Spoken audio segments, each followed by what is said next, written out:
Capitalist Show, a great buddy of mine that I've really been looking forward to speaking with. He needs no introduction. His name is Chris Irons, and he is the host of the QTR podcast, one of my favorites. Chris, welcome back to the Rebel Capitalist Show, buddy.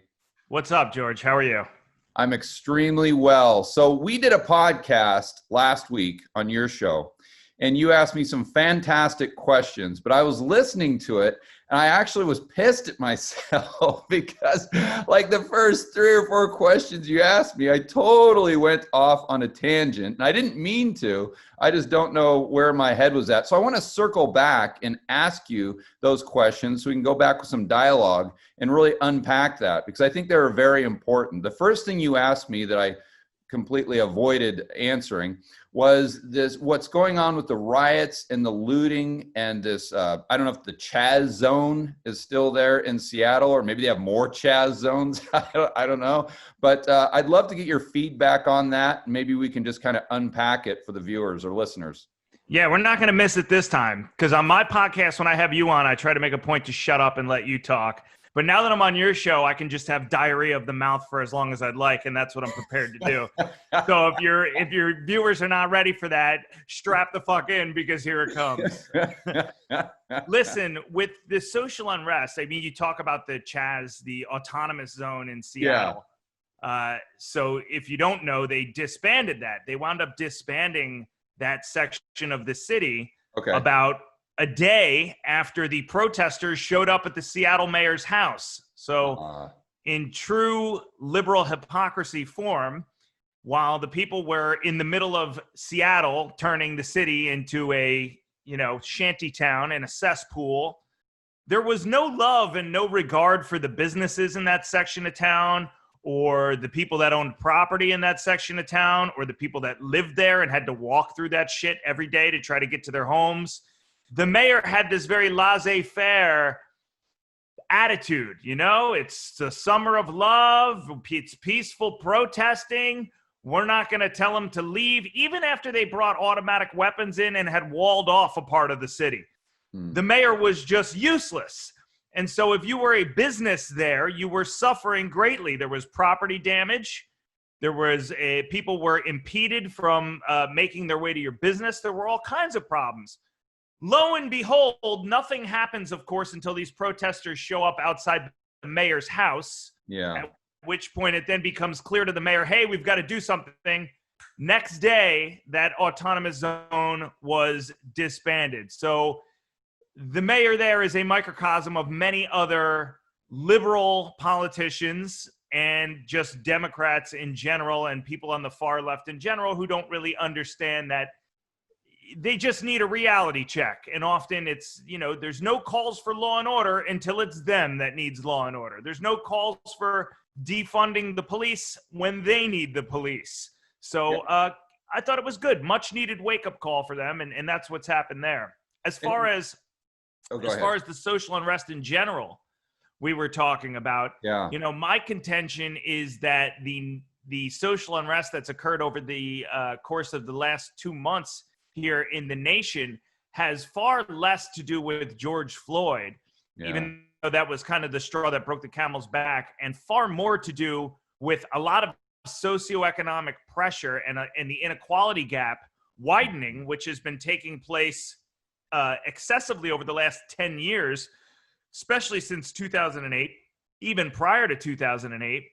And I think that the inequality gap being shoehorned open by reckless monetary policy from the Federal Reserve contributed in a huge way to the civil unrest that we saw, that was supposedly due to systematic racism and the unfortunate death of George Floyd. Now, having looked back at the body cam footage that was released last week of the incident, and having looked at the autopsy report, the one that was not funded by the Floyd family, and the coroner's report, and objectively, just my analysis, looking at the body cam footage, you had a guy that was clearly, per the autopsy report, on I think 11 milligrams of fentanyl, which is a fatal dose of fentanyl, According to the autopsy report, he died of cardiopulmonary problems and not from suffocation.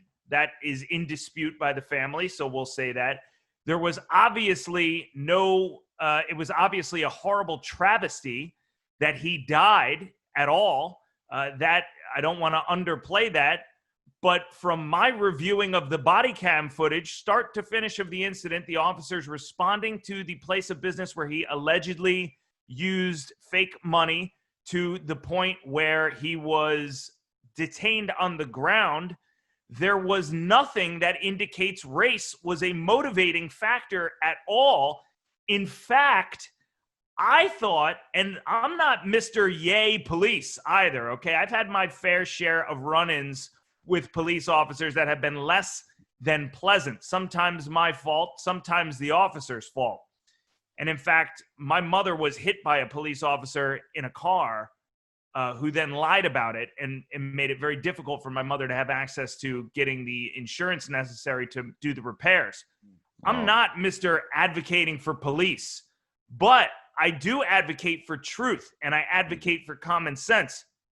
And there was nothing in that video, but for getting in the officer's head, there was nothing in that video that said to me this had anything to do with race. They were more than willing to roll the window down for him if he was going to be put in the back of the police cruiser. He said, he was claustrophobic, yet he had just gotten out of an SUV where he was sitting there with 3 or 4 other people. In the audio of that tape, you can hear the 3 or 4 people he's with advising the officer that he's on something. You can hear them advising George Floyd to stop resisting arrest. You can hear the police officers pleading with him to get into the back of the police cruiser for what seemed like several minutes, which when you're alleged to have committed a crime, that seems to be gratuitous. The answer should be get in the back of the fucking police cruiser and we'll figure it out when we go in front of a judge. But they pleaded with him and they were nice to him. So that may have been the straw that broke the camel's back, but there was nothing about that said racism to me. I admit that there is racism in the country. I have seen it firsthand. I don't necessarily know if it is the systemic problem that people think it is. And I think that this underlying pressure people are feeling from inflation, people are feeling from central bank policies, likely contributed to the social unrest in the country and likely will continue to contribute to the social unrest in the country far more than what happened, the objective facts in the George Floyd case. Yeah.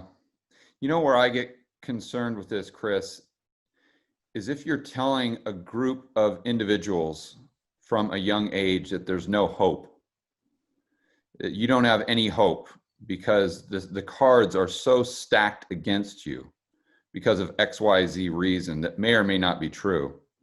But at a certain point, and I'm no psychologist, but I don't see how it wouldn't become a self-fulfilling prophecy.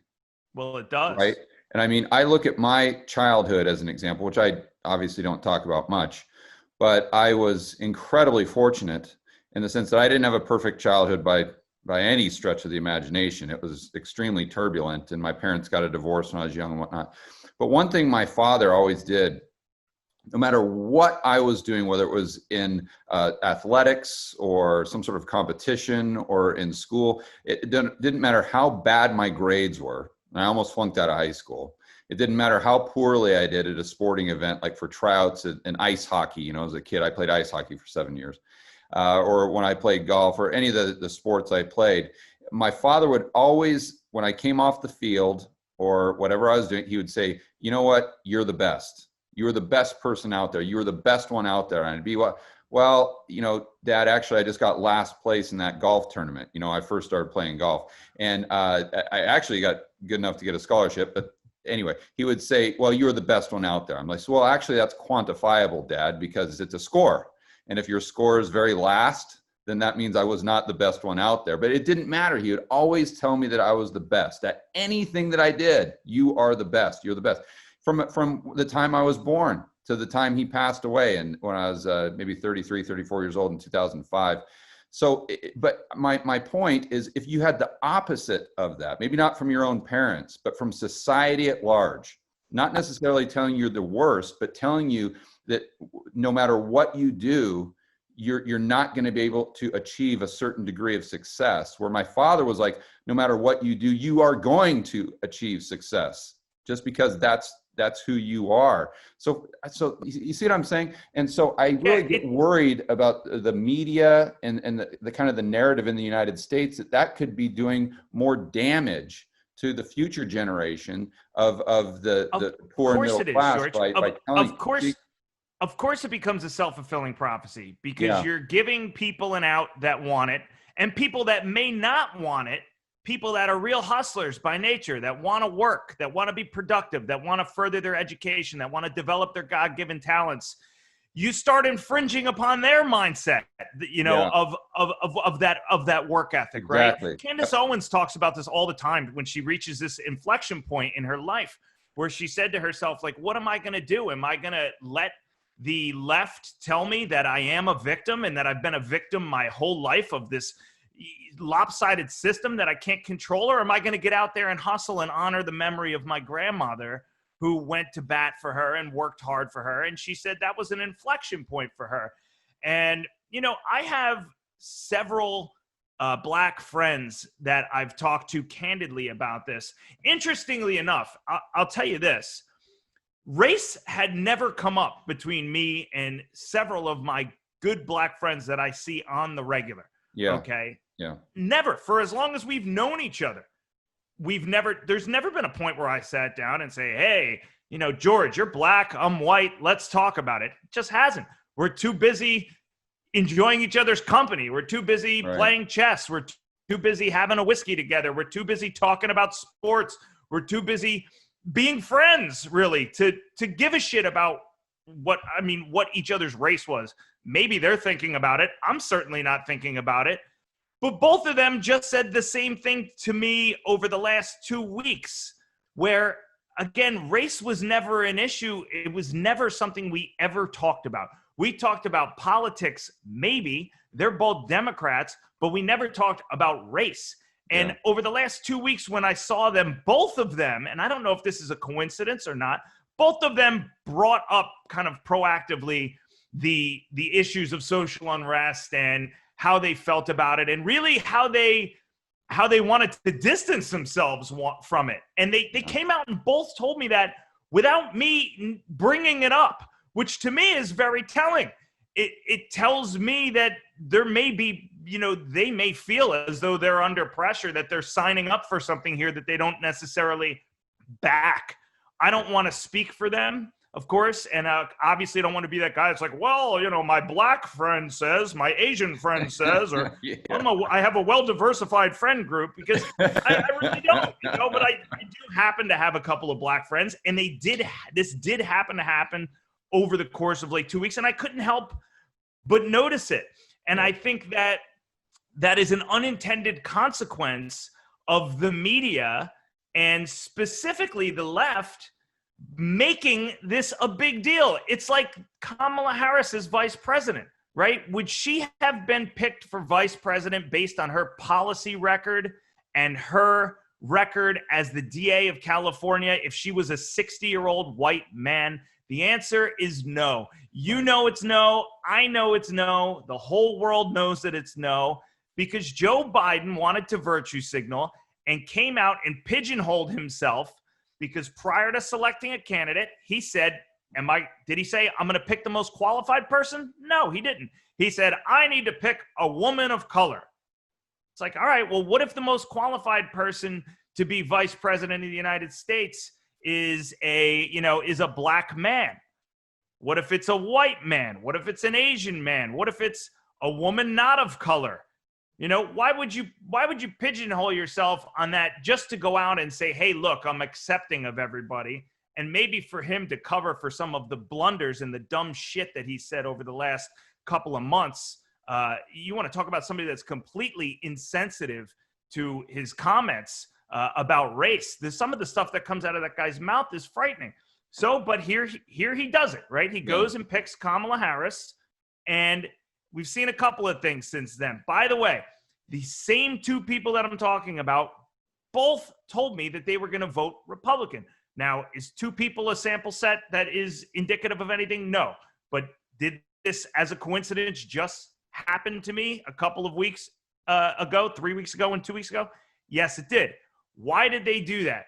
The first guy told me he was sick of pandering. He brought up the incident where Hillary Clinton went on the Breakfast Club and told Charlemagne the God that she carried around hot sauce in her purse. And he told me he thought that was insulting. And he said he thought it was insulting when Kamala Harris did the same thing. She went on the same program and tried to act like, oh, she was all hood and she was smoking weed and she was listening to Snoop Dogg and all that shit.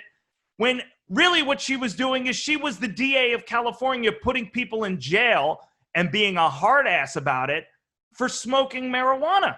Yeah, okay? It's intellectually insulting to the people they're trying to pander to. Exactly. And that's exactly what this dude said. You know, he said it's absolutely insulting to think that, you know, we would be so malleable as to just like, oh, okay. And the second guy said to me, he said, you know what, man? He said, I don't agree with Trump on everything. I don't like Trump. You know, he says some dumb shit.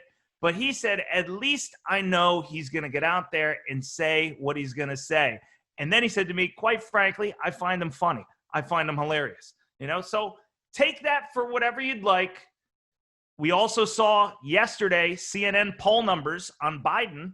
The lead Biden had over Trump, and this is CNN, that margin had shrunk significantly. Whether or not that has something to do with him announcing his VP pick, I don't know. But Democrats don't seem to understand that they are really providing the wrong solution to a problem that may not be out there, and it could come back to bite them in the ass, which is what me and you were talking about. Actually, you were talking about. I was listening on my podcast. So doesn't that go ahead. show you the level of, or the lack of ethics with politicians from the standpoint of, you know, I would assume that the presidency and the vice presidency, pretty important job. Sure. Not like you're hiring a telemarketer or an assistant, you know, where you're like, oh yeah, they'll do that's fine. Just yeah, I like the color of their dress. Let's just hire them. Or I like oh, that guy played high school football. Oh, great. So did I. Let's hire them. You know, it's not that you do that in the first place, but it's not just something that you take lightly. If it were someone like you or I who would be saying, okay, what can I do to benefit the country and society at large? But it's so apparent they're not doing that. And all they're doing is going around and trying to poll people to find out, okay, am I going to get more votes if I get Kamala Harris? Am I going to get more votes if I pick XYZ person, ABC person? And the scope of their analysis or thought process is just who's going to get me the most votes. It's not just a lack. It's not just a lack of ethics. It's a lack of backbone, right? Peter Schiff said on his podcast yesterday, I don't want to be a fair weather capitalist. He was responding to Joe Kernan or somebody saying, hey, in the foxhole, we're all socialists. And Schiff said, no, I'm not a socialist. I'm not a fair weather capitalist. I'm a capitalist for the good, and I'm a capitalist during the bad times too, because it's his ideology that he believes in. And you could say the same thing about social issues. Do you want to be an advocate for truth? And do you want to be an advocate for what is just and what is best for our country, which you can definitely do without seeing race? You can do it. You can you can commit to picking the most qualified candidate. You can commit to equality under the law for people. You can do all of these wonderful things without having race be an issue. You know, it's when you choose to see race first and then react based on that. Well, that's really the opposite of equality. That's a bias. That's, favoritism. And, I'm not discounting that there were some awful things that took place in the country's history. But I think that we are moving in the right direction. The country is doing a great job. We are far more cognizant of the repercussions of that and the terrible things that took place now than we have ever been. I think that we are making an honest effort to honor those, honor the the terrible things that I don't mean honor them, but make light of them, to recognize them, to continue to bring them up. But we have to move forward also too. In the year 3000, are we going to be talking about what happened in 1950? I mean, right now in the year 2020, are we talking about what happened in, the 1700s, the 1800s? We're talking about Columbus. We're talking about, these were very, very different times, and times evolve. And I don't want to discount the bad that has happened. I don't want to say that those things didn't happen. I don't want to say that it's not important that we don't acknowledge them. But we have to press forward also too, and we can't let that debilitate us from doing what's best for people of all races, of all creeds, of all colors, of all sexualities, all of the citizens of our wonderful country. We have to do what's best for everybody, and we have to move forward together as a nation. And I also think you have to be clear on what your objective is. So if your objective is to improve the lot of a group of people, maybe it's a particular race or the poor, the middle class, what have you, you have to say, okay, this is a defined goal. Now let me look back through history and see what has worked to improve their standard of living and what hasn't worked. And if you read the work of Thomas Sowell, he's done extensive work on this. And at no point in time has a group of people come up out of poverty into affluence through the help of the government, through a social program, through reparations. I mean, never, ever. In fact, there's almost an interesting inverse correlation between how well a group does and how little representation they have politically. So the Chinese would be a fantastic example of that, right? I mean, how many Chinese politicians do you see in any country? Yet every country the Chinese go into, they just kick ass at everything. As far as, we're maybe not athletics, but that's because it's maybe not their thing culturally, but in academics, in entrepreneurship, they don't even care what's going on politically. They just put their nose to the grindstone. They work 80 hours a week. They save 50% of their income, and they just go and they just dominate in their little way, almost wherever they go. Now there's subgroups of Chinese that don't, but from that culture, wherever they are, in Malaysia, in the United States, the Germans have been the same way, the Jews. And then what's interesting is the Irish, when they came to the United States, and this is all Thomas Sowell's work, not mine, they were heavily represented politically, but yet economically, they didn't do that well. When they were first here. So you see what I'm saying? So you've got to say, well, what actually helps? And I don't think right now anybody in the media or politically is actually saying, okay, what has helped in the past? And let's focus on that. They're just saying, oh, what makes people feel good right now? And I'll just go ahead and regurgitate that because it'll A, get me ratings, or B, get me votes. What do you think about that?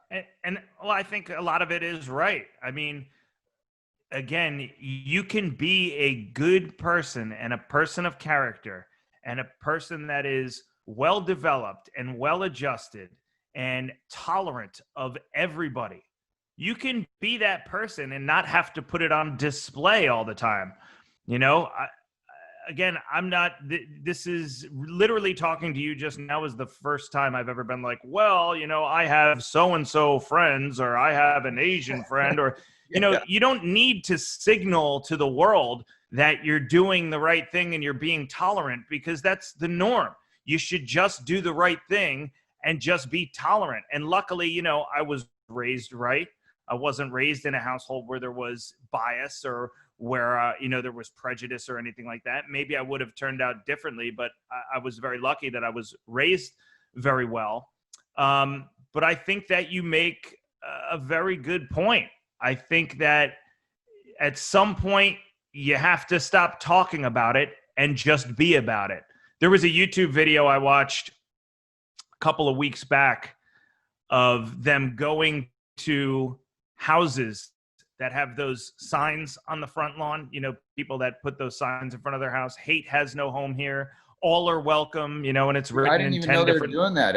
I've spent so little time in the United Just drive States. through the suburbs in the United States anywhere, and you'll see them. People are ordering signs that say "Hate has no home See, here." that's We my believe in point. science. I think that's And counterproductive. That's my point. It's just well, it makes the person feel better, I guess. But there was a video where they were going around to these homes with like, you know, it was set up, but they had what looked like a young Guatemalan guy who was like all kind of dressed in rags. And they would knock on the door, and person come to the door. They'd be like, "Hey, we noticed your sign out front here. My friend Gustavo here needs a home to stay in. Can you take him in? He's an immigrant. He's an undocumented immigrant. Can you take him in the home?" And people are like, "Oh, you know, no, you know, like we don't have room, we don't have space." You know, and every house they went to, everybody said the same thing. You know, which is like, no. So it's like, you know, you're just fucking full of shit, and that's really it. You know, it's if that happened at my door, I would be like, no, I can't. I don't have the space. I'm not prepared to be living with somebody. It's my choice. And the answer is no. But I don't have a sign out in front of my house that says all are welcome. I have a sign in front of my house, true story, that says concealed carry allowed on premises with a little warning thing. I'm trying to send a message to stay the fuck out of my house unless I invite you, right? right. So it's just nonsense. It's just virtue signaling. It's the opposite of what we should be doing. Stop talking about it and be about it. Or as you say in sports, let your game do the talking, right? Yeah, so this dovetails perfectly on something else I wanted to get your opinion on. I've been in the States in the last year, just maybe a few days in Fort Lauderdale when I was coming down to St. Bart's. And I noticed, I don't know if I was in a sports bar or what, but you know, you flip on ESPN and I can't even watch sports anymore. There are no sports. All it is people going out there and virtue signaling about what they think about Black Lives Matter, what they think about this political issue or that, or wearing masks or China or whatever. I'm like, how did sports? And people say, George, what's the matter? You really have that big of a beef with the Black Lives Matter movement that's going to offend you? You know, let me just finish this thought real quick. If it was my podcast, I'd let you talk, but you know, forget about it. No, but people say, listen, is it that big of a deal to you to see this sign that says Black Lives Matter or whatever? And I give you two examples. One is I play FIFA, which is an Xbox game, right? A soccer game, right? And the jerseys, on the backs of the jerseys on the FIFA game now all say Black Lives Matter. And when you log on to your video game, when you log on to play, you get a message, first and foremost, message from the FIFA team.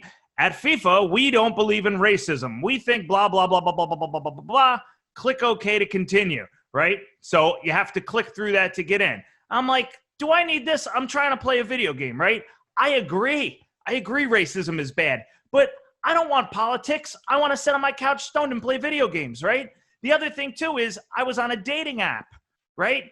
I swiped through one thing on a dating app, and it stopped me and said, we at Bumble, which is the name of the app, we at Bumble want to make sure that our ethics are the same with everybody else that uses our platform. We're not racist. We're tolerant. We're tolerant of trans people. We're tolerant of this, that, and the other. And there was only one thing at the bottom. I agree. And you couldn't click anything else. So if you wanted to use the app, you had to click I agree. And I said, you know what? I agree with all these things, but what I don't agree with is having to be indoctrinated to use this. Bang, you're fucking out. App deleted, problem solved. And just yesterday, I was at Whole Foods, and it's the same thing. You know, there's a little sign on the front of the building that says Whole Foods about this big, and then there's a huge banner out front, Black Lives Matter, you know? And I'm just thinking, like, I just want to come in and get some food that is extremely expensive, okay? That's all I want to do. I want to come in, I want to pay $12 for a banana, and I want to leave. I don't need politics, okay? I have black people in my family, all right? My cousin is married to a black guy. They have a kid together. I love them dearly. I love them with all of my heart. I really do, okay? But it's, it's not something that, like, when I'm going food shopping or I'm going to play a video game, or, I don't need to be reminded of that. I just, and when you look at the Black Lives Matter movement, there is a huge difference between being tolerant of people of different ethnicities and being tolerant of whatever, people of different sexual preferences, all those things. And by the way, I love everybody. All right. I'm a libertarian. I want everybody to be happy and do whatever they would like. But there's a big difference between that and supporting an organization really that has a very strong Marxist vein running through it. And that makes me worried for people of all races, creeds, colors, religions, sexual orientations in the country, because I want what's best for the country and I want what's best for the world. And Marxism isn't it. And that's not a racial thing. That is just a ideological thing. I am not interested in the effects on turning the United States into a Marxist country. Yeah. And I go back to just asking the question, let's just do a cost benefit analysis. Okay. So let's just say that every single video game has to start off by virtue signaling. Whole Foods, we have to have a sign there that says we support XYZ, everywhere you go. So I would ask first, how much does that actually move the needle? And does it move the needle in the right way? You see, so I don't know. It might appeal to other people that do the same thing. Like if you have a sign on your front lawn that says "Hate has no home here," and then you come to Whole Foods and you see that sign, you're like, No. But I'm not talking about from a business standpoint. I'm talking about from a standpoint of extinguishing racism, right? So if you're a racist, right? Doesn't do anything. If you see all this stuff, is that going to be like, are you going to wake up one morning after you see that sign at Whole Foods and be like, you know what? This KKK deal, I've been wrong my whole life. Now that I've seen it on a video game, now that I've seen it every time I turn on ESPN and at Whole Foods, well, I got to be wrong now. No, the only thing you're going to do is make them even more stubborn and more grounded. That you get a lot more with sugar than you do with salt.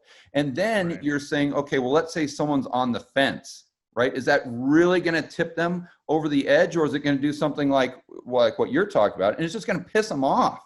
So we're like, I don't want anything to do with this. Let's get back to sports. Let's get back to Whole Foods. Right. I use the example of Formula One, because I'm a big Formula One fan. And I can tell you that no matter how big of a Formula One fan, or you with UFC, we're both UFC fans and you're into Brazilian Jiu-Jitsu and whatnot. If I saw Formula One on every time I went to Whole Foods, every time I turned on ESPN, every time I turned on a video game, it said, we love Formula One. I would be like, okay, I get it. Right. Enough. And it would get to the point where I'm like, you know what? I hate Formula One. I can't stand it anymore. Just get me away from this Formula One. So that's my point is, if we're truly trying to achieve a goal, we should be asking ourselves, what's the most efficient way to achieve these objectives? And I can almost promise you it's not through this virtue signaling, that it is actually having a counterproductive effect on eradicating racism. It's just making it worse, and it's making us even more. It's making race an issue where it normally wouldn't be an issue. Right. I think, and I don't want to speak for anybody but myself. That's the most important thing. I'm just speaking for me. These are just my opinions. But the people I train with, the people I roll with, right, at the gym, guys that I spar with in jiu-jitsu, represent all races, colors, creeds, men, women, Asian, black, white, Indian. We have guys from, Thailand. We have guys from all over the place. Nobody in there is talking about race. No one. It is just not an issue. We're there to work out. We're there to spar. We're there to get in better shape. We're there to become better fighters. We're all collectively kind of sharing that vision together. And the people, my training partner for the day when I go in it's not determined by who's white, who's black, who's Asian, who's male, who's female, who's gay, who's straight. None of that. It's determined by, who's my size and my skill level, maybe. But otherwise, it's even good to get time in with people that aren't your size and aren't your skill level. It just doesn't come up. It's just not an issue. And for me personally, I feel like the majority of my day, it isn't an issue. Now, somebody that's of another race or somebody that's of another color or of another, maybe another handicap or something like that may feel differently. So I don't want to speak on their behalf. Right. But what I think is we all want the same thing. We all want equality under the law. And we all want everybody to have access to life, liberty, and the pursuit of happiness. Unfettered access, equality of opportunity, equality of opportunity under the law, whatever you want to call it. That's what we want. There's good. Chris, let's dive. I think you're hitting on a very important topic here. Let's just use your gym as a microcosm. You said that this is not an issue at all. It may be to some people, but if it is, you're completely not aware of it. It sounds like you've been going to this gym for a long, long time. So, and I'm assuming that your gym doesn't have a sign or a banner right in front saying, let's say Black Lives Matter. And when you sign up for the gym, you don't have to check a box saying that you're anti-trans, you're whatever whatever's in vogue right now. So how on earth did your gym achieve that type of, equality, let's say, without all these signs, without having to check a box? How did that happen? Nothing. They have great instructors. They have a great program. They provide a great service. They have people that know what they're doing.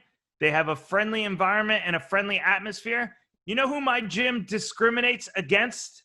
Asshole. They discriminate 100% right. The owner of my gym was telling me, I don't know, maybe 6 months ago or whatever, that the people he has turned away from signing up at the gym, he thinks are people that come in and they have an ego, people that come in and have an attitude, people that come in and they have, visible ties to gangs that he thinks may be trouble, may cause trouble for the people.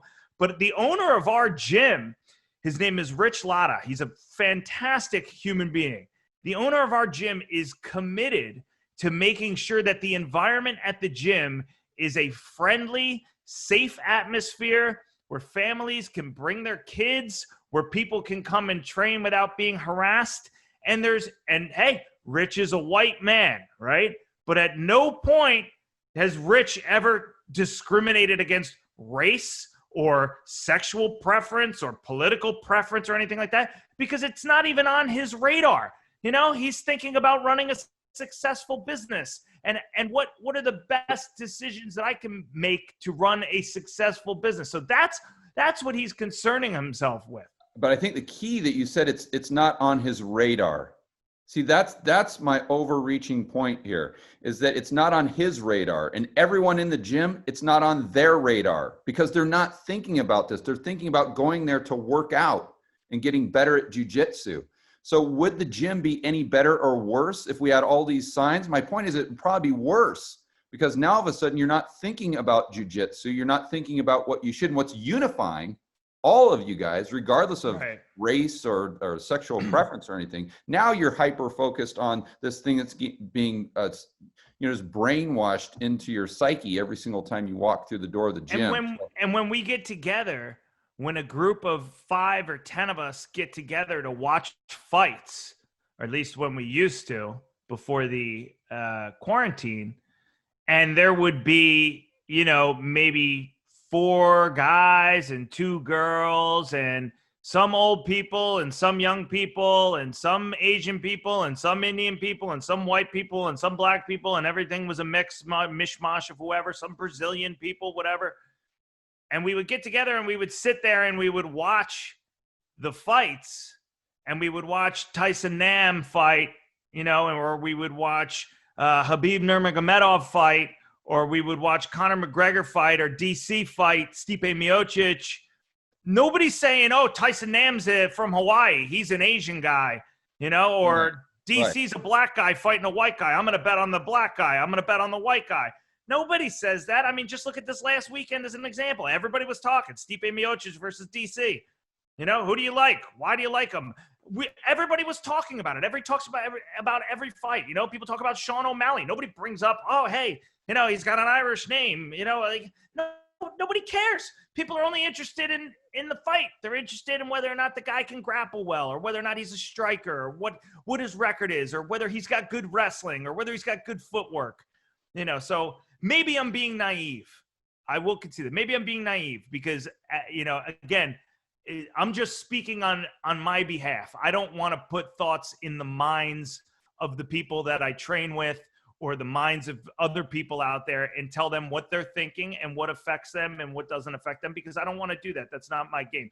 I'm just telling you how I feel. What I can tell you is in the years that I've been training, I don't think I have ever heard anybody in my gym, and we're talking about 60 or 70 people that come through regularly and train 5, 6, 7 days a week. I don't think I've ever heard anybody talk about race ever.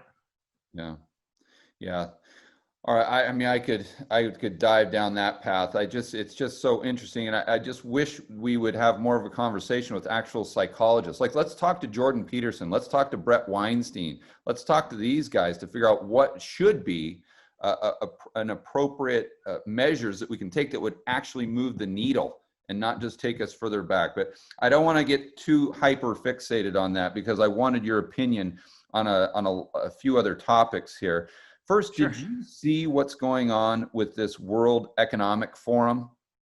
No, I didn't. With this great reset they're referring to?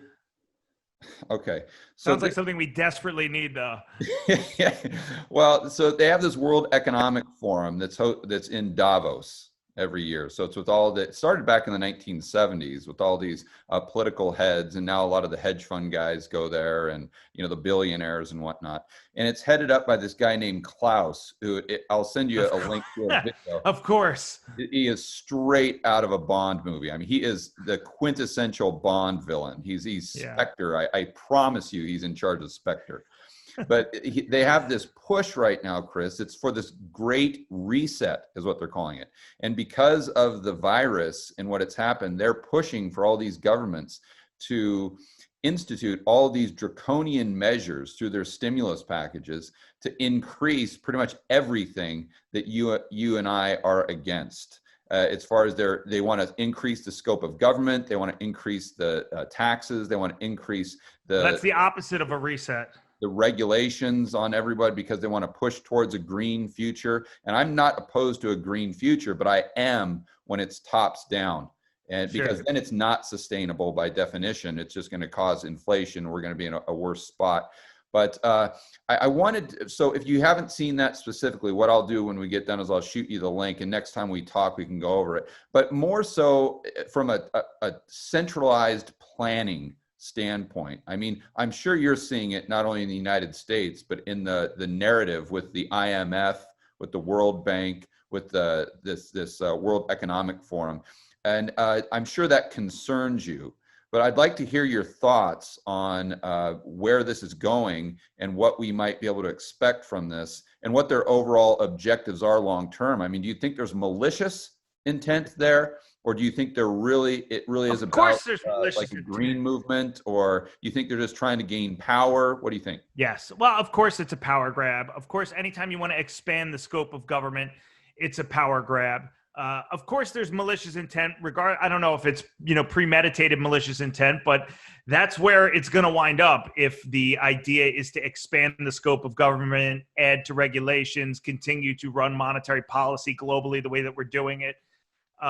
It's going to lead to terrible consequences. They're going to further widen the inequality gap. They're going to further create social unrest. So if that's the case, we haven't seen anything yet. Because if we keep moving in that direction, we're going to have profound problems. And I think this is part of what Warren Buffett may be starting to realize. He came out and bought Barrick Gold last week. That was the story on Friday After Hours. And the reason I thought that he did that is I said in a podcast that I did in early May that, Buffett is the best, but he's the best inside the Keynesian bubble that we've had. And once you step outside that bubble, which has to become an inevitability at some point, that the rules change. And I think his legging into Barrick Gold might be an indication that he's starting to see that. The problem, in other words, got too big even for Buffett. And I think this printing trillions of dollars over the course of the last 3 months, or the amount of stimulus we've done here in the last 3 months, is a wake-up call for some people that have lived, even though he was at the peak of the bubble, he was at the mountaintop in the Keynesian bubble. You know, he was the guy, the world's greatest investor. I think even he is starting to tap the glass on top of him and realize, oh, fuck, I am kind of in a dome here by myself, and that there's these other people like yourself and like Peter Schiff that are sitting outside that bubble just kind of watching all this stuff taking place. Like, well, there's going to be real hell to pay. I think as a result of the virus. Do you recall?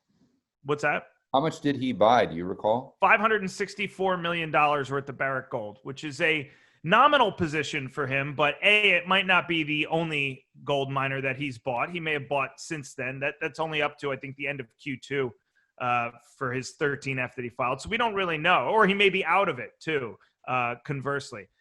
But as a gold investor, how do you see that? I mean, I would assume that you would consider that some tailwind to your thesis. Well, but in the words of UFC fighter Nate Diaz after he beat Conor McGregor, I'm not surprised, motherfuckers. Like, I've been saying for a long time that, you know, George, people buy gold because they want to preserve their purchasing power. Right. And they buy gold miners because they want to buy gold with some leverage, right? You get leverage as a gold miner as the price of gold continues to rise and your costs, say, you know, even if they're variable, you increase your margins the higher the price of gold goes. If gold were to go parabolic, you would get a function of leverage on your gold miner investment versus just owning gold. Right. So to me, it seemed like the only way to go. It seemed like an obvious thing to do, which is why in May I tweeted out, Berkshire is going to buy gold or gold miners at some point. Really? Bank on it. That was my exact tweet on like May 5th of this year, if you want to go back. Because I started to realize that the problem is getting too big. It's getting too big to ignore. It's getting not just from a standpoint of fodder, but also as a PM, as somebody that manages money, you can't ignore it because there's going to be profound effects on your investments and you want to be in the right place. You know, so Buffett actually sold positions in some of his US banks and went out and bought Barrick Gold. Right. So that's very telling. This is a guy that always said, don't bet against America, right? What he should have been saying for the last 30 years is don't bet against the Fed, because the Fed has been the rising tide that has lifted his investments over the last 30 years. Am I impressed with Warren Buffett as an investor? Yes, I am. I'm even more impressed with him between 1950 and 1980, or 1950 and 1990, where he was making great fundamental value-based investment decisions to generate, you know, companies that generate cash consistently and reward their shareholders with dividends.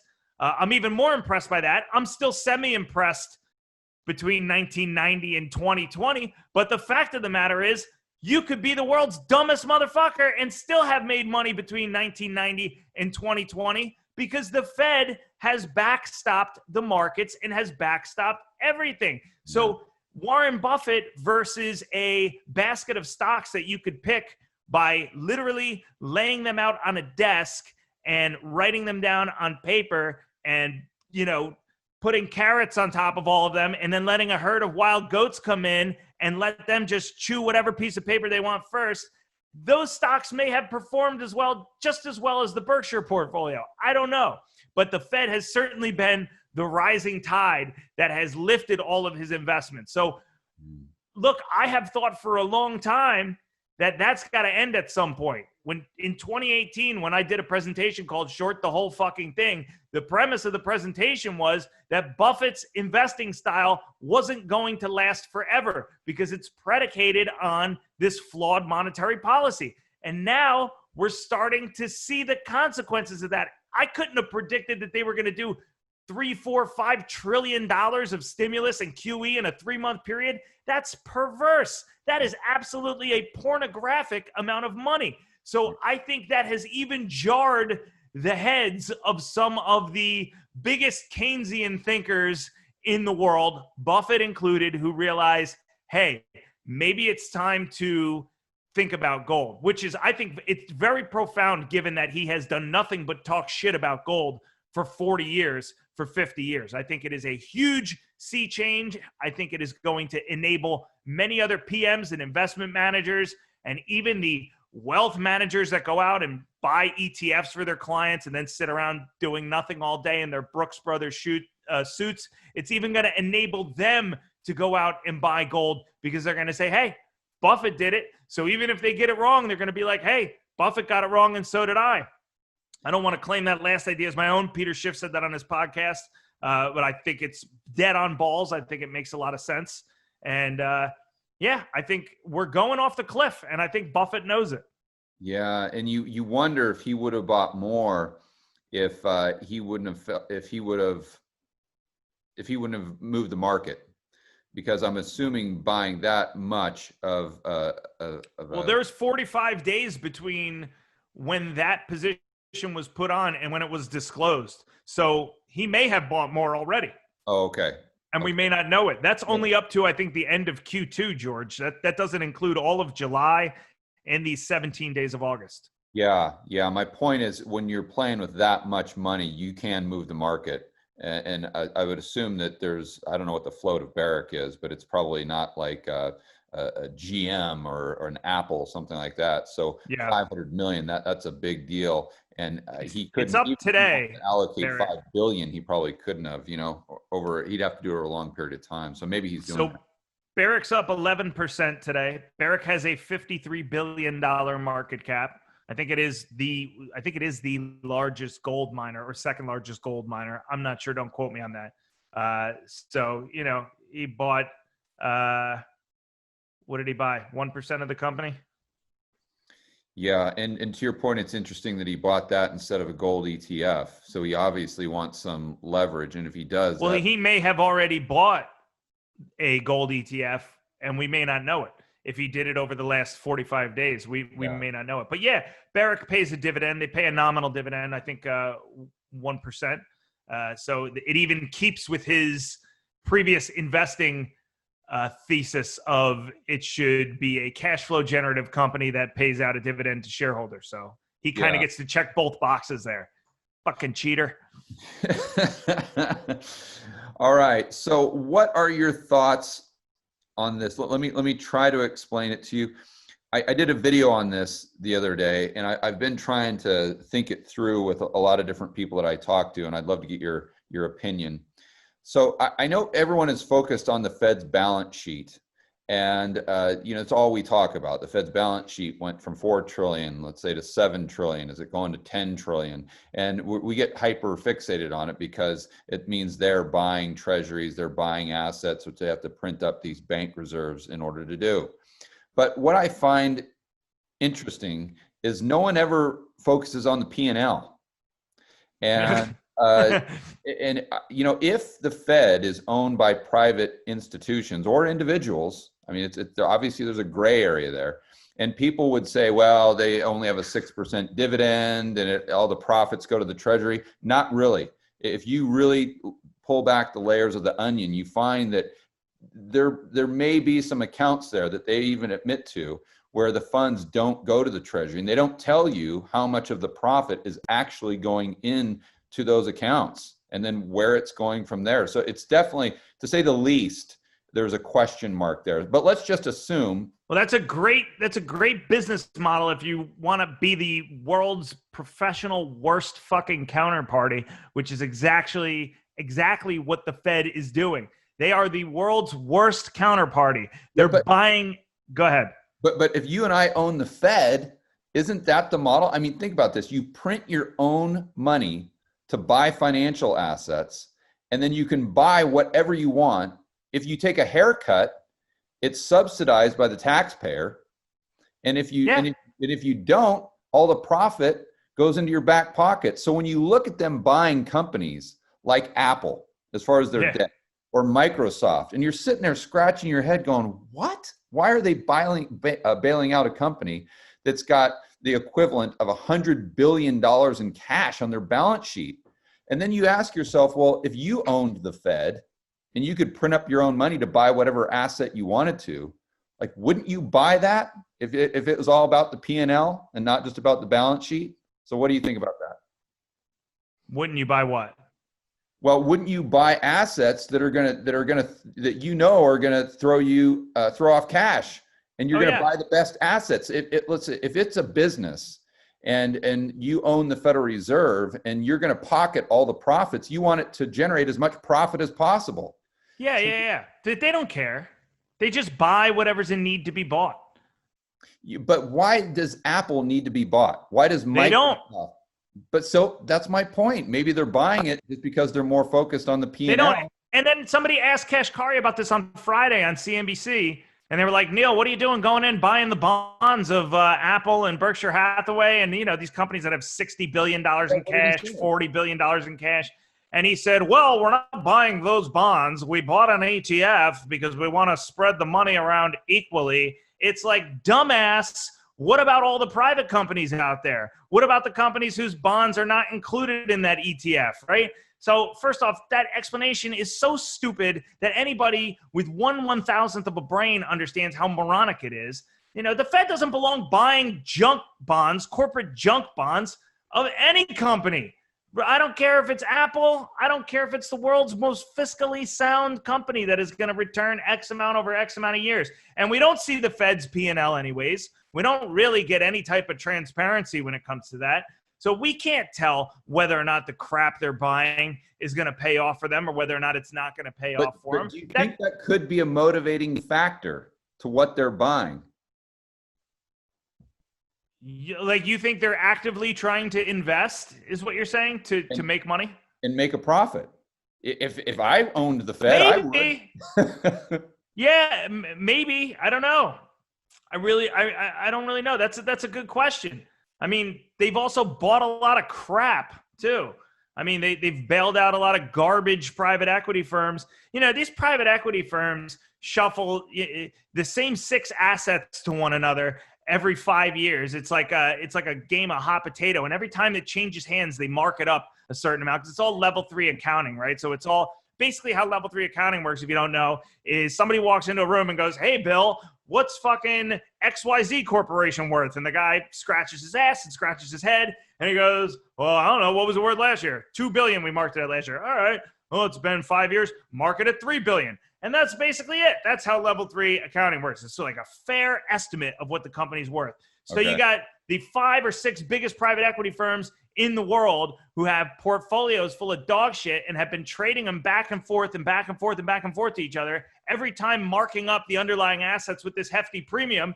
And then when they're about to go tits up, the Fed comes in and rescues them too. So I don't think the Fed is savvy enough to be good investors. I think they're just buying whatever willy-nilly. I really do. I don't think they have any kind of calculation. I think they're just, I mean, one of the Fed governors went on television and said we have infinite money.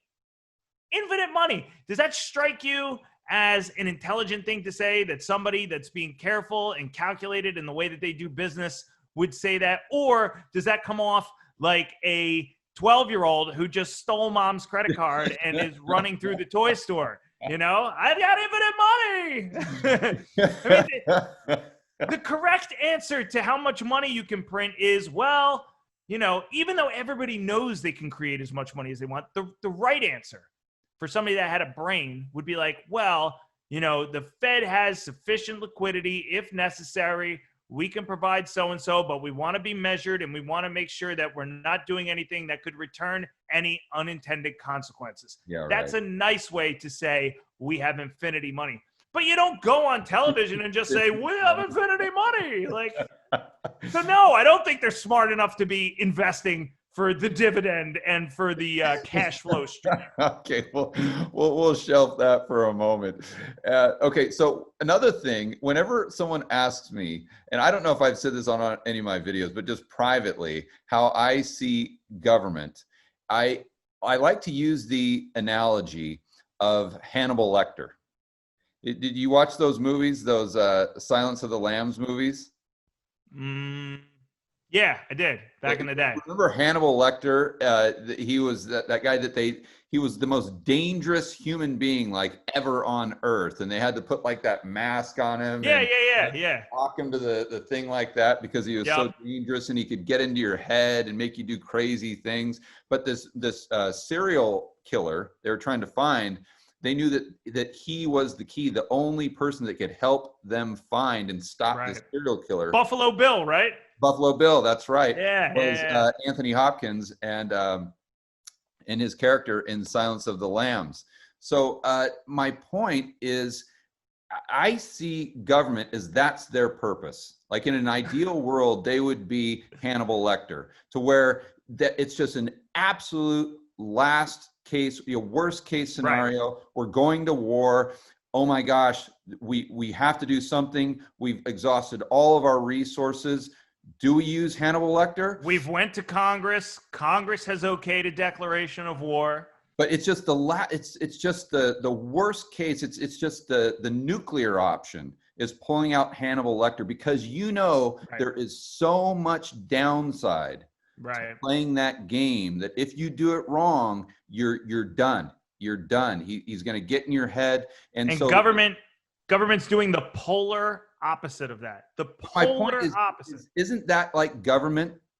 As citizens, as a society, shouldn't we see government as Hannibal Lecter in the sense that we want to avoid using them at all costs because of this limitless downside? Of course. I think that's what many of your listeners and my listeners think already. Why? Well, government's a terrible allocator of capital. All right. There's no expertise, right? The government's a terrible allocator of capital. They're wasteful in the way that they spend. They're overreaching in the regulations and in the, things that they suggest for private citizens. And I mean, really, many libertarians just want the government to be there for purposes of national security and helping enforce laws, things like that. But I just don't think the average person sees the downside. So it's like, oh, well, I don't want my neighbor to cut their grass. Oh, let's go to Hannibal Lecter. Or, fix inequality. Oh, let's go to Shoot Hannibal him, Lecter. right. Hannibal Lecter will handle it. You see, my point there is no. Keep Hannibal Lecter jailed up. Let's try to solve it on our own. Right. And then we're going to be much better moving forward. If you don't want your neighbor to cut the grass a certain way, talk to your neighbor. And if that doesn't work, then you go to your local municipal court, your municipal state, your municipal police department, and then you try to settle it there. Yeah. You don't pull out a gun and start shooting because the neighbor's grass is half an inch too high. It's a terrible idea. I mean, I think if there's a bipartisan idea that most people can get behind, whether you're a Republican or a Democrat or a Libertarian, or you're an independent, or you're a woman or a man, black, white, Asian, whether you're gay, straight, trans, or whatever, I think if there's a collective idea we can all get behind, it's that politicians, for the most part, are fucking useless. They are only worried about getting themselves reelected and staying in power. And that is really what they base a lot of their decisions off of. Nobody has any backbone. Nobody has any spine. Nobody stands for anything. It's all about getting reelected, and it's all about making quick, decisive decisions for temporary solutions to appease the people that are going to be directly responsible for keeping them in office by any means necessary, regardless of what the consequences could be on the nation, on their municipality, on their state, whatever, going forward. Yeah. So that is a bipartisan idea I think we can all get behind. We just don't need government. I always go back to this example of like years ago. I remember I pulled money out of a savings account several times, and they sent me a notice in the mail. You can only make so-and-so withdrawals a month. Maybe it was 4. I don't remember. You can only make 4 withdrawals a month. I called the bank. I said, what the fuck is this? I got plenty of money. I had to take it out. I was making like major purchases. Maybe I was renovating my home or something. I don't remember, but I was pulling money out. Yeah. They said federal law mandates you can only take so-and-so out of your account 4 times a month. They want to encourage saving. I'm like, that doesn't encourage anything. It pisses me off. Right. Yeah, it was something like that. Encourage saving? It's just, let us go. Let us go. Okay. Personal responsibility. We're all doing okay, George. You and me, we wake up in the mornings and we go to bed at night without the assistance of the government. I don't need a government to tell me to get up and make a cup of coffee and come up here to the office and start earning money for myself. Capitalism does that. Money does that. I know that that's the right thing to do. You know how many times a year I call the police? Maybe one or two. If there's a problem or there's an issue or I feel like there's a tree down in a road where it could impede somebody's access to that area, whatever, I use my government sparingly. I don't mind paying for the water department. I don't mind paying. Even school taxes are okay here. I prefer not to since I don't have any kids, but that's okay. I pay a sewer rental here. That's fine. The government manages that. That's all private. That's all my little tiny municipality that I live in. I don't need the federal government reaching into areas of my life, and trying to, the Department of Energy, the Department of Education, the Department of fucking Twizzlers, the Department of Breakfast Cereal, the Department of Alcohol and Firearms. It's like, I don't need that. And your listeners and my listeners, I would guarantee probably 90% of us similarly situated think the same exact thing. Yeah, I'm probably preaching to the choir. I love that they want you to save more. They're encouraging you to save while the Fed's taking interest rates to zero. Well, one is posturing, one's virtue signaling and positioning and saying, hey, we want everybody to be sound when it comes to finances. And the other is action. Right. So going back to our virtue signaling discussion from before, let your game do the talking. Don't talk about it. Be about it. The government might talk about saving. The government might talk about reducing inequality. But what are their actions? The Fed's actions are widening the inequality gap. The government's actions are widening. Savings. They don't want you to save. They think it's the opposite of what you should. Yeah, but they don't come out and say that. They don't come out and say that. They just send that signal to the market by keeping interest rates at zero. Yeah. All right. So I know we're on a hard deadline here, Chris, and I appreciate your time. You got plenty of time. One thing one of the main things that I've been hearing. I'm just getting started, George. I know, we're just getting warmed up, buddy. But one of the main things I hear in the comments of my videos and on my Twitter feed is people obviously concerned about what we've been talking about, the social unrest, if they live in a community, when is this going to happen to where I live? They're concerned with the lockdowns and their loss of personal freedom, that they have to not only wear a mask, but there's curfews. When I was in Fort Lauderdale, as an example, you couldn't go out past 10 o'clock at night. I mean, these are Orwellian things that we couldn't have even imagined that would come into play in the next decade, let alone the next year, going back to 2019.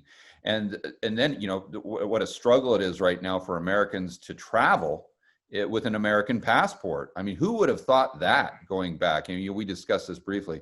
So I'd be curious, as someone who's a libertarian and really values personal freedom and liberty like I do, what are you doing in your own life as kind of this, I don't want to say a bug out strategy, but a strategy like a plan B. So if it does hit the fan, or you're looking around you saying, listen, I want no part of this, of what's going on right now. Well, what's your game plan there? Well, I don't really have a super detailed game plan, but for trying to own gold and silver, which I think will be the keys to unlocking or maintaining your current level of prosperity that you have now at the very least. So I think at some point, California is a great example, right? People are starting to leave California in favor for Texas and Florida because the taxes are too high. Yeah, and Puerto Rico, right. Californians are starting to figure out that, well, the politicians aren't, but the citizens are starting to figure out that too much taxation and too much government really starts to mess with people's lives, messes with their livelihood, it messes with their families, and people don't take kindly to that. And so Gavin Newsom, that's trying to increase the state's tax the way that he's doing it now, he's driving people out of the state. And I'm not sure that the same thing isn't going to happen with the United States at some point. If that happens, it will be because we have destroyed the dollar. That will be, we're not going to lose a military war, I don't think. I think it's going to be destruction from within. We have a vein of Marxists in this country that I think are not helping. And I think we have a central bank that is not helping. And so to me, the way that I try to protect myself to the extent that I'll be alive when this stuff happens, if it happens, and by the way, if it doesn't happen, that's great too. Then, I'm just a nutbag that owns a lot of guns and gold, and that's fine. I sleep very well at night. But to me, that's how I'm trying to protect myself, right? I'm armed. I'm legally armed. So I'm permitted to carry a weapon. I stay armed most times, and I own precious metals. And I've tried to diversify myself, not just between dollar-denominated instruments and, stocks and bonds, whatever, but also into things like real estate and commodities, and try to get exposure to tons of different asset classes. But mostly my biggest holding is gold and silver. I mean, those are my two insurance plans. And I'm gonna take their multiple thousand-year track record as an economic instrument, and combined with the fact that the Fed is tacitly okaying them by owning gold and silver, or just gold as in reserve. And I'm also looking at things like the International Bank of Settlements, who just declared gold to be a tier 1 asset, according to my friend Andy Schechtman, who I just had on my podcast. I find that very telling. I find like that might be something that's setting us up for a different kind of reset at some point. Who knows? But that's pretty much it. And then I will make my decisions as necessary on a go-forward basis. I don't have a trap door with a tunnel that leads to Puerto Rico or something like that yet, but we'll see. But I do think, for me, in wanting to be prepared, I think about my livelihood the same way I think about my portfolio, which is I want to be prepared for everything, not just not just something that is a slight problem. Like I think most people out there are prepared. We've got 2 days of food, George, and we've got flood insurance on our house. It's like, okay, like that'll save you for a couple of things. Well, I want to be prepared for everything between what we're doing right now, which is having a nice cozy chat on a weekday, and complete fucking Armageddon. I want to cover every scenario between this and that to the best of my ability. And I think owning precious metals is one way to kind of gain exposure to that across the board. Have you thought about moving? I don't know if you live in an urban area. I think you're close to Philly there. Have you thought about moving out to a more rural area, or getting an RV or anything like that? Yeah. Well, as a matter of fact, recently I did move to a more rural area. Okay. So I'm still very close to the city. I'm about as far out of the city as you can get, and just start to touch on a rural area for several reasons. One of which was the city tax, which really has gotten out of control. Property values, where I think I'm going to get the most bang for my buck there, things like that. So that's something that I've already done. Plus, where I was working before for a company called Geo Investing, they were outside of the city as well. So commuting from Germantown, which is where I was living prior, which is a neighborhood in Philly, Germantown to out here and back and forth, it was an hour and 15 minutes each way. So I didn't want to do that anymore. And now I've just kind of stayed out here. But I do spend a fair amount of time in the city still, and I'm even considering maybe making a second purchase in a portion of the city that I like, that I think will be developed soon, but that hasn't happened yet. So yeah, I've got guys, real good buddies of mine, who are in Phoenix, and they just didn't like what was going on with the riots. And I don't know if it's still bad in Phoenix. I don't think it is, but they just got an RV and just went straight up to like Show Low, Arizona, up in the mountains, and are just there in their RV with internet, just working from their RV campsite until they feel as though it's an appropriate time to go back, and when the dust settles, and with COVID and everything. And I always like to get people's opinion on that, but that's definitely something that I'd be doing if I was in the States. I don't know why everybody doesn't do that. And I also don't know, again, this isn't a political statement, But I don't know what is blinding people to the fact that these liberal policies are going to drive people out of liberal cities. Yeah. I mean, it's just, at the end of the day, it boils down to, do you want law and order where you live? Do you want to raise a family? Or even me, I don't even have a family, but I just want to be uninterrupted and undisturbed. And I want things to go the way that they're supposed to. I want people to drive on the right side of the road. I want to avoid crime. You know, it's a people civil that, society, for heaven's sakes. right. I just want a civil society. And when you look at a place like Chicago, where the mayor is refusing help from the federal government because, I don't know, the optics, I'm not really sure what the problem is. She doesn't want to make it look as though, you know, she's agreeing with Trump, or maybe she's just absolutely clueless and thinks everything's fine. But you see the city just disintegrating, and you have to know people are on their way out, and the mayor's up there like, and the same thing happened in Seattle, and it's happening in a lot, you know, it's happening in Philadelphia to some degree as well. I mean, they're lighting police cars on fire at Broad and Arch in Philadelphia. I mean, that's 10 blocks from City Hall. That's not that far away. They're tearing down statues. They're defacing City Hall. It's abhorrent.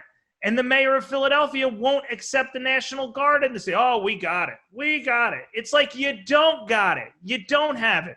So that's the kind of stuff that's going to drive people out of cities, especially when you combine it with, you know, these policies. In Philadelphia, we need a soda tax. Now there's a soda tax in Philadelphia. There's a straw tax. It's like my friends that are restaurant owners, they just can't do it anymore. You know, you're telling people leave the city. You're telling people to get out of the city. I mean, it's just one of the best bars in Philadelphia. I got to tell you, one of the best bars in Philadelphia is between Broad and 13th Street, and it's on Locust. It's called Locust Rendezvous. It's a little hole in the wall on Locust Street. It is my favorite bar in the city, hands down. I love it. I love the people that work there. There is a woman that has worked there for a while during the day. She's like semi-famous in Philadelphia. Her name's Michelle. She's like one of my favorite bartenders of all time. She's just wonderful individual, wonderful person. She's warm. She's inviting. I'm Facebook friends with her. I see her feed on her Facebook, and I see her actively talking about the consequences of these, you know, increased taxations for the business.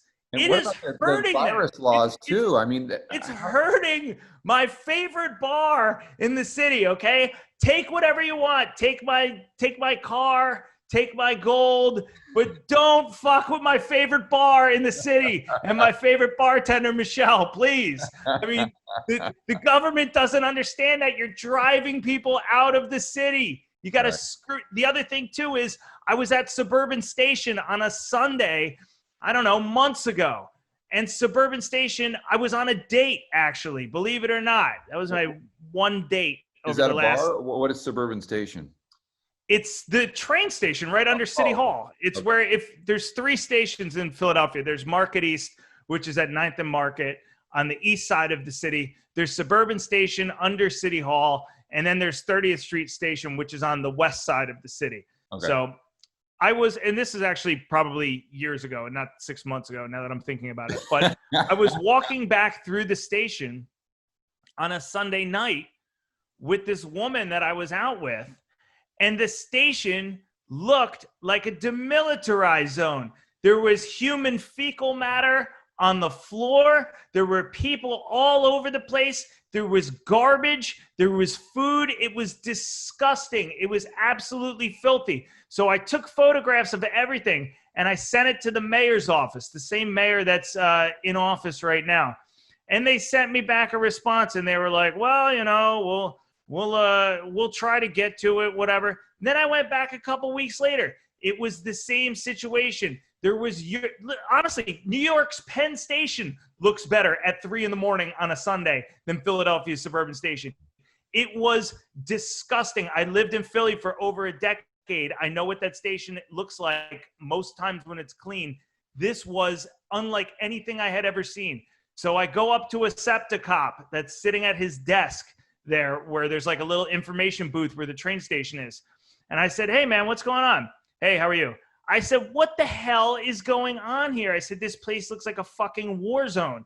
And the guy's like, you know what? We can't do anything. The mayor won't let us do anything. We can't touch these people. We can't tell them to leave. We can't escort them out. We can't do anything. He said, we're completely powerless because the mayor is afraid that somebody with a cell phone camera is going to come through here and take a photograph of what's going on, and all of a sudden we're going to be in trouble for accosting an innocent homeless guy or somebody that's down here screaming and shouting. I said, this is absolutely insane. I don't even like, septic cops too much, George, but I had to agree with him. I mean, I have a bad experience with septic cops. It dates back to my days as a skateboarder, but that's a different story, But these were honest guys that really wanted to do their job, and they really wanted to clean the place up, and they were being respectful, and they had candor with me in their discussion with me, and they couldn't do it. They said the mayor has tied our hands, and we're seeing the same thing in New York City right now. Crime is skyrocketing. I saw an article look at San Francisco the other day that bulletproof vest sales in New York are up like 80%. I just saw the other day. Okay. It's like the city's turning into fucking Blade Runner. So at some point people are going to realize that the politicians are the problem. Sorry to talk. If I'm in your position though, Chris, I'm like, if I would have seen that, I'm like, I'm gone. I like, life's too short. I'm pulling the ripcord. I'm out. I would have been on a plane the next day. I mean, so at what point is enough for you personally? Well, I mean, that certainly contributed to my decisions to, stay out of the city, and certainly to stay the hell out of suburban station on a Sunday night. I would have left the state. I mean, if not the whole country. I've been like, I'm out. No more. It's just totally inexcusable. And actually, interestingly enough, the woman that I was with that night on the date was from Montreal, and she was telling me that, and I've spent a lot of time in Montreal, so I know what it's like up there. It looks nothing like that. She's like, what is going on in your city that this is what this place looks like? She was genuinely befuddled. I mean, yes, you pay a lot higher taxes in Quebec, so that's, we have to account for that, definitely. But she just couldn't, it was unconscionable to her that a problem like that, it wasn't being dealt with. They were just there, and that's how it is every Sunday night. And there's just going to be shit on the floor. Enjoy your train ride home. Yeah, it's the exact same thing last time I was in Portland, Oregon. I mean, the homeless population there has completely taken over the entire city, and they won't do anything about it. I went to Starbucks a couple times. I was there for a buddy's birthday party, so I was there for maybe 3 or 4 days. I'd go into Starbucks just right downtown, in what was a very, very nice part of Portland, Oregon. And I personally had to kick out 2 homeless guys from 2 different Starbucks where I was, because they were screaming, they were spitting, they were using profanity, and they were really frightening some of the patrons of the Starbucks. In one particular case, some elderly women that were there trying to enjoy a coffee. And when I first got there, I was like, I'm looking at the employees like, hello, are you going to kick this guy out or what? Right. And they said the exact same thing. No, we can't do anything. I'm like, well, call the cops. And they're like, the police won't do anything, because for the same reasons you said. And then the homeless people were using the restrooms to shoot up drugs. They'd be in there for a half hour shooting up drugs. And so you couldn't use the restroom. And this is what it's come to. I mean, this is. And I don't want to take away from the fact, that these are serious mental health issues and personal health issues that these people have, right? I don't want to be like, oh, we should just eliminate homeless people from the face of the earth, because I don't feel like that shit. That's not how I feel. But we have to have a civil society, and we have to have law and order, The cost benefit analysis there that you have to do as well. Sure, absolutely. A cost benefit analysis of how that problem should be dealt with effectively. Hey, there's a lot of people that are addicted to drugs that do a lot of crazy shit, and they go to jail, and they're forced to sober up in jail, and they come out of jail and say, I never want to go back there again. And so they get clean. I mean, I know people that have stories like that, right? So the idea that, oh, we can't touch these people, whatever, we just got to let this guy stand in the middle of a Starbucks, disrupt a private business, okay, where you should be able to have whoever you want in and whoever you want out of it at any and all times. If it's a privately owned business and you got somebody in there you don't want them, I don't care who they are and I don't care why you don't want them in there. You should really, as a private business, be allowed to have them out. Whether it's distasteful or not is a different discussion, but just by rule of law. And so in a case like this, like, yeah, we have to have a civil society. You know, you can't go into a Wendy's to get a hamburger and wind up getting assaulted by somebody. You'd be scared to take the kids in there. Right, exactly. And it's terrible for the businesses and just, you know, I don't know, man. It's just, it's a bad scene in terms of the way that politicians think about it. And again, it goes back to having a backbone. Okay, it goes back to having a backbone. Politicians don't want to have a backbone because they want to get reelected, and especially those on the left, they don't want to look like they're insensitive.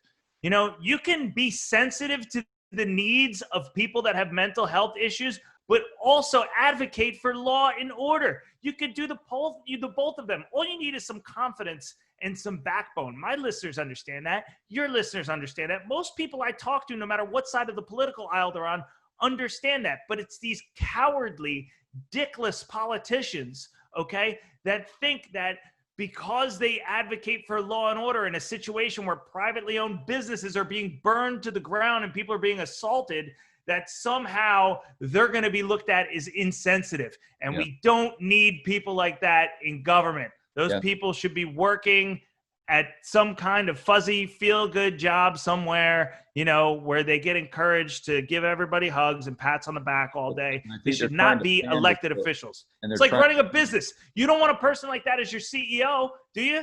You wouldn't want somebody as George Gammon Incorporated CEO who's gonna make business decisions just based on their feelings. You have to put the P&L in there too. You have to look at how the business is doing. And the cities and the states, those are businesses too. And the country is a business too. So you have to look at that too. You have to look at the P&L. How do we keep revenue coming in? Well, we got to keep citizens here paying taxes. Well, how do we do that? We need to make them happy. How do we make them happy? We make it so that they can go to a fucking Starbucks and get a banana bread and a muffin without getting spit on by somebody that rolled in off the street. Yeah. That's the end of that rant. Sorry. But you're right that it's just like a business in the sense that you can't, as a business owner, I was an entrepreneur for many years, you can't pander to a vocal minority. Right. Whether your employees or whomever, it just doesn't work. And that's exactly what they're doing. Chris, I know you've got a hard deadline, buddy. So we'll go ahead and wrap things up. Thank you very much for your time. As always, a fantastic. I love you. We could go on and on forever. But no, I'm getting warmed up just now. I'm going to have to do my own podcast tonight and just let this next 2 hours out of my system because you just opened a whole can of worms. Now you're really going to go off some rants. So I'll have to listen to your podcast tonight for sure to hear these rants. But for my viewers and listeners who want to find out more about what you do and your amazing QTR podcast, where can they go?